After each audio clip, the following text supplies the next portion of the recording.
Senate impeachment court.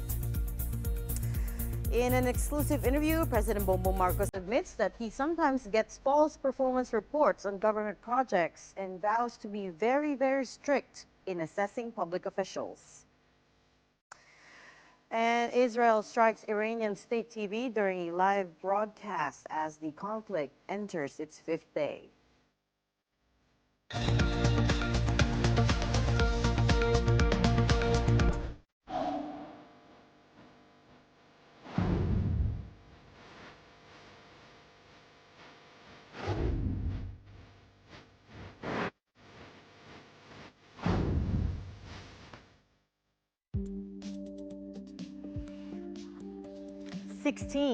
That is not my age. That is the number of lawyers who will be representing Vice President Sara Duterte before the Senate impeachment court.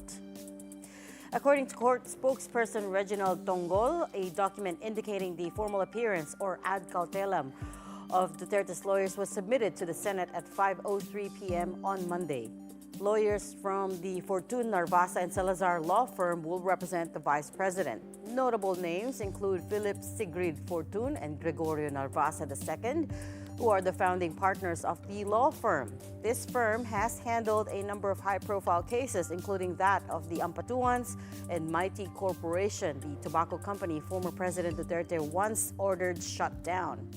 Also, interestingly, Gregorio is the son of the late Andres Narvasa, who represented former President Joseph Estrada in his impeachment case in 2000. The other notable name is Michael Poa, who once served as the Vice President Duterte's spokesperson and also her counsel in her petition pending before the Supreme Court. For his part, President Bongbong Marcos has vowed to be very, very strict in assessing the performance of government officials. In an exclusive interview with News 5 and 1PH anchor Cheryl Cosim, Marcos says he wants his administration to be like the military, where people are immediately relieved if they fail to perform their tasks. He also says that even before the cabinet revamp, they let go of a number of officials that were not announced. Marcos also said that he tries to visit public places like markets and train stations because he sometimes gets false reports on government projects. Marami na. Marami na. Hindi na lang namin ina-announce kasi, just get, ako, trabaho to, just, if you're not helping get out of the way, makatanggap ka ng report, nasasabihin, natapos namin yung project, ganito yung ginastos namin, may picture na maganda. Pero pag pinuntahan mo, iba. Iba talaga. Totoo pala yung report, maganda yung report. Alam mo na, yung taong yun, hindi nagsisinungaling sa'yo. The other side is, binuhala ako nitong mga lokon to. Alam mo na, eto mga to, hindi reliable yan. Maghanap tayo ng iba. So it's still important to go and see things for yourself. With just 3 years left on his term, the president was also asked what he wanted to be remembered for. The worst thing that can happen is umupo ka doon sa posisyon mo, na nagsilbi ka, umalis ka, walang pinagbago. So I absolutely insist that in 2028, when I leave this office, there are significant and tangible changes for the better in the life of each Filipino. In global news, on day 5 of the conflict between Israel and Iran, Israeli strikes at the heart of Iran's media operations, with Tehran calling the attack a war crime. Tel Aviv attacked the headquarters of the Islamic Republic of Islam Broadcasting, or IRIB, while the anchors were airing live. The incident came after Israeli Defense Minister Israel Katz threatened beforehand that Iran's mouthpiece would disappear. That is the moment that Israeli airstrikes hit the studio where they were broadcasting live. The Committee to Protect Journalists has condemned the attack, arguing that Israel is emboldened to target media elsewhere following the killings of Palestinian journalists in its war against Hamas. Posting from the G7 summit in Canada, U.S. President Donald Trump asked everyone living in Tehran to immediately evacuate. Since the conflict erupted last Friday, Israeli strikes have killed over 220 Iranians and injured more than 1,400, while at least 24 Israelis were killed due to Iran's retaliatory airstrikes, with roughly 600 injured. The Philippine Embassy in Israel remains shut, with 2 Filipinos still in hospital, having been injured during Iran's retaliatory strikes. And for those who want to be repatriated, Ambassador Eileen Mendiola Rao says they will have to get Filipinos out by land or sea as the airspace remains closed. In terms of the repatriation po, since alam naman ninyo no, since October 7, ang policy of government is repatriation voluntary. Oo. Until June 12, we were able to repatriate 1,333. Ngayon, since June 30 nung nagsimula po itong gulo with Iran, ang nag-signify po, ang tumawag sa amin is 24. 24 ang gustong umuwi. Ngayon, kahapon ho, dinoble check namin sa kanila, ilan talaga yung gustong umuwi. Out of the 24 po, 13 na lang ang gustong umuwi. And I have to highlight here, sarado ho yung mga airports ngayon, no? Wala hong pwedeng eroplanong pumasok at lumabas. So yung 13 na to, kung i-move po namin, we would have to consider via the borders of Jordan or Egypt. But we have to make sure na yung U.S. President Trump will not sign a joint statement from the group of 7 leaders calling for de-escalation between Israel and Iran. This was confirmed to the New York Times and by a White House official, though no reason was given. The draft statement calls for both countries to halt attacks on each other that have killed dozens in the last few days, and also to use diplomacy as a means to resolve their dispute. Speaking to reporters, Trump said Iranians are now contemplating de-escalation. They'd like to talk, but they should have done that before. They have to make a deal, and it's painful for both parties, but I'd say Iran is not winning this war, and they should talk, and they should talk immediately before it's too late. Trump and British Prime Minister Keir Starmer have separately signed the US-UK trade deal, which is a pact that Trump mistakenly said was with the EU. Under the deal, the British auto industry will face a 10% tariff, down from 25%, while a certain amount of UK steel and aluminum can enter the US tariff-free.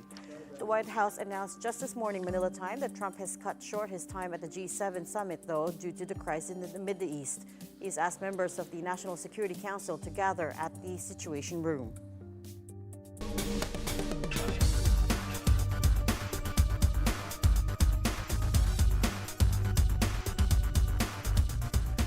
To help us make sense of all of these happenings, we are joined today by Emmanuel Leco. He's the President and Chief Economist at Credit Rating and Investor Services Philippines. Good afternoon, Manny. Thanks for joining us again. Good to talk to you again. Hi, glad to be back. How are you? So much has happened, Manny. Ano ba yan? Okay, let's start off with the Middle East conflict. That's what's moving the markets at the moment. There's so much uncertainty. Investors are taking risk off the table. How are you reading the situation? I know the markets jumped overnight because there's expectations that they're going to de-escalate soon. But talk us through what the impact will be or might be on the Philippine economy if it does not come to a head. I mean, if it doesn't come to a peaceful resolution soon.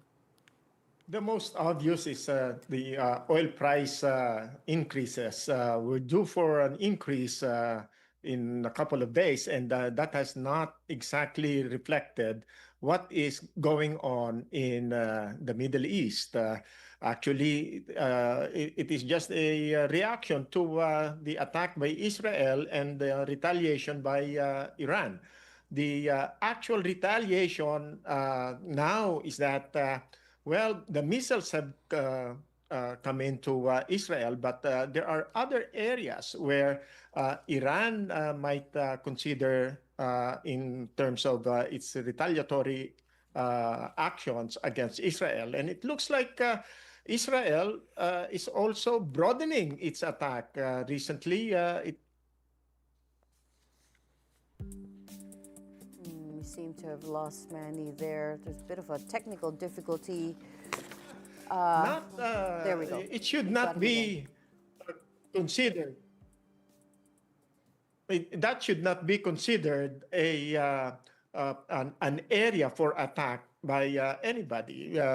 We should maintain free journalism anywhere.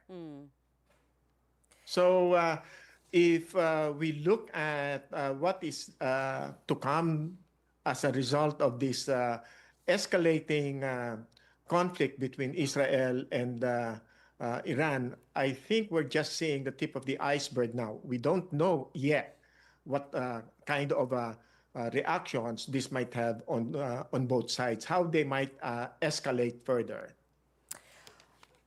With oil prices, are you worried that it could add more inflationary pressure? Although I have to point out that the numbers are looking good so far. Yung May inflation that we got was just at 1.3, well within target.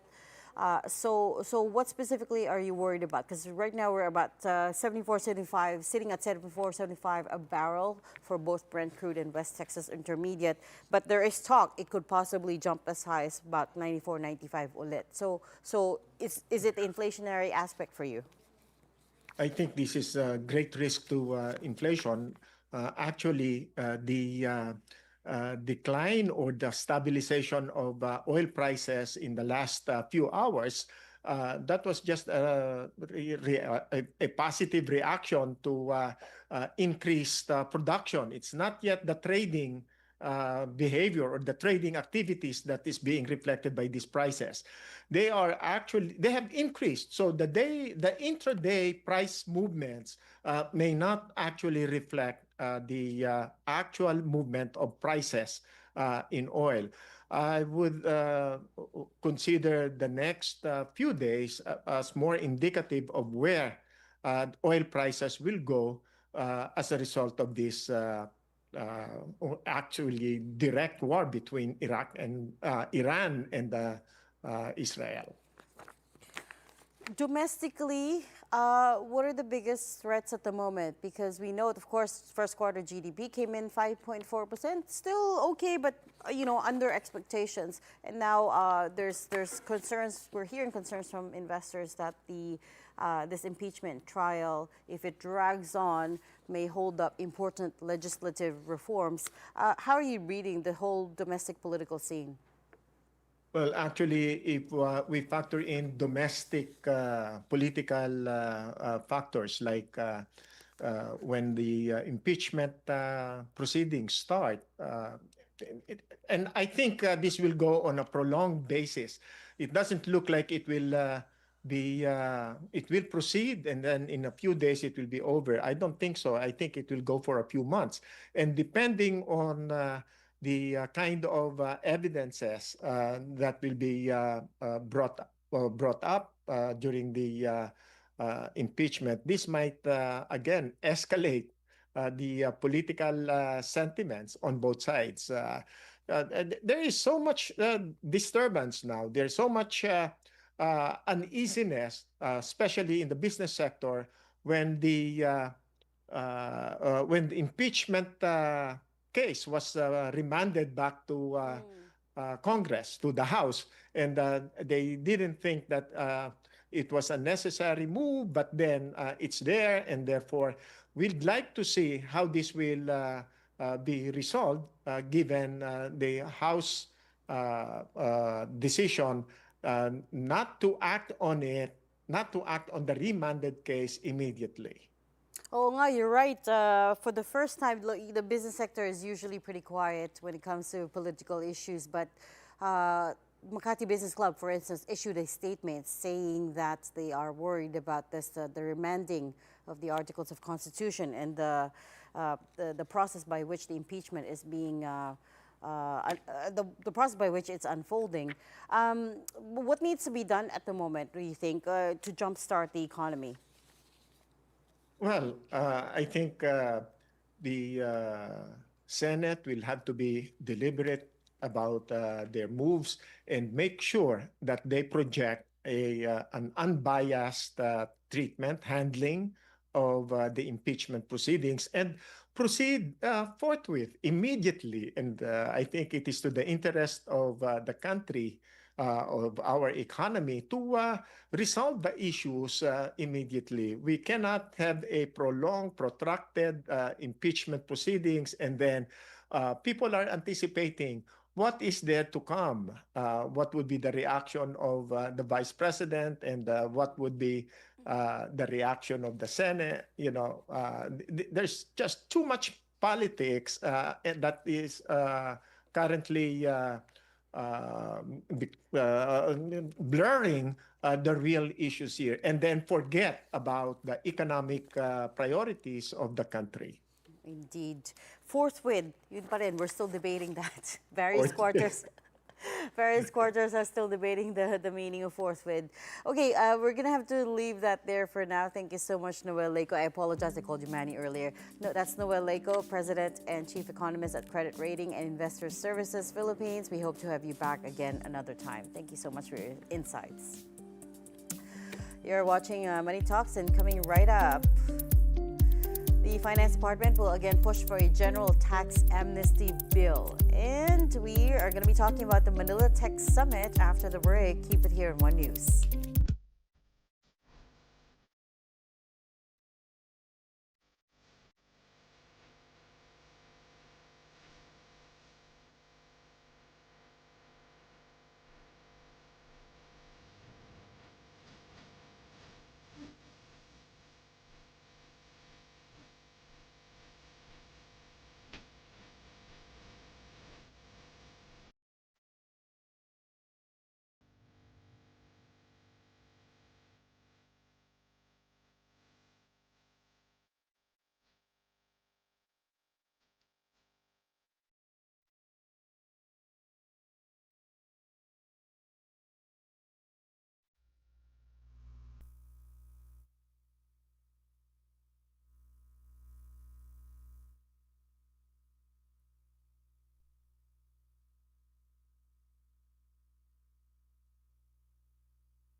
Welcome back to Money Talks. I am Regina Lay. Let's take a quick look at markets right now. The U.S. markets rebounded in Monday's session as investors turned optimistic that the Israel-Iran conflict would be contained soon.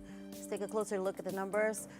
All major indices closing up with the S&P the Nasdaq leading the way, up 1.5%, and the S&P 500 falling close behind with up nearly 1% as well. The Dow Jones, the main benchmark index, sitting at around 42,515 at the moment, up 0.8%. Benchmark 10-year Treasury yields also inched up to 4.452%. with gold prices, not surprisingly, slightly declining but still at a record high, sitting at $33.96 a troy ounce at the moment. U.S. futures are pointing to slight losses, though, with investors having already priced in an Israel-Iran deal, with the Dow, S&P, and NASDAQ all slightly in the red with the futures at the moment. Asian markets also rising on optimism that the conflict in the Middle East may be contained soon, with the Kospi, South Korea's Kospi, leading the way, up 1.6% at the moment. Local markets now. Philippine Stock Exchange opening following Asian markets higher at the open. We've got 0.3% gain. 63.78 is what we're looking at. Still, investors are treading water at the moment, and they've all taken risk off the table.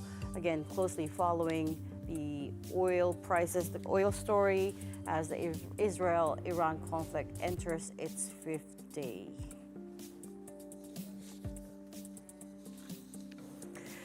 The Philippines has jumped one spot in this year's World Competitiveness Ranking, or I should say inched up one spot, though it remains a laggard among Asia-Pacific countries. It ranked 51st out of 69 economies, up from 52nd out of 67 last year. Despite this, Manila retained its 13th rank in Asia-Pacific out of 14 spots. That's from the Switzerland-based International Institute for Management Development, or IMD, which credited the country's higher ranking this year on strong domestic economy, improved business legislation, and developments in basic and technological infrastructure.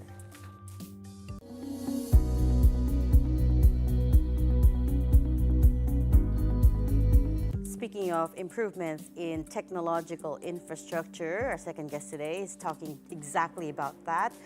We've got Lito Villanueva, who's the founding chairman, I should say, of the Fintech Alliance PH, and also the Chief Innovation Officer and Executive Vice President for RCBC. Yes. You have a lot of hats on, but today we are talking about the Manila Tech Summit, Yes. which is going to be huge, and it's already happening in August. Tell us about it. Yes, thank you so much, Regina, for having me here. And of course, the good news is that we are having this year's edition of the Manila Tech Summit with the theme Forging New Global Order, Risks and Opportunities Redefined. And we're expecting about 1,000 to 2,000 Wow. participants. And From around the world. From around the world. And the good thing there is that we're being supported by 10 foreign missions for this particular event.